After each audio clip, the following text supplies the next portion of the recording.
చంద్రబోస్ గారు ఆస్కార్ గెలిచారు. ఆయన గెలిచి అక్కడ ఉన్నారు యుఎస్లో.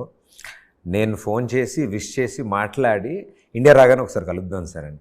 ఏంటి కొత్త పాట ఏమైనా వచ్చిందా అని అడిగారు. అవును సార్ వచ్చారు. అంటే అంత హయ్యెస్ట్ పీక్స్ చూసిన వ్యక్తి comes back and right a song for me.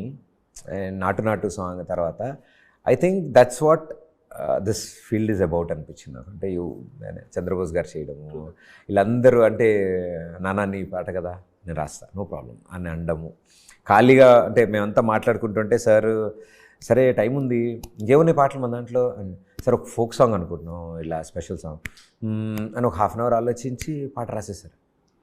And that song టచ్లో ఉండు ఇస్ ట్యూన్కి ముందు క్రియేట్ అయిన లిరిక్.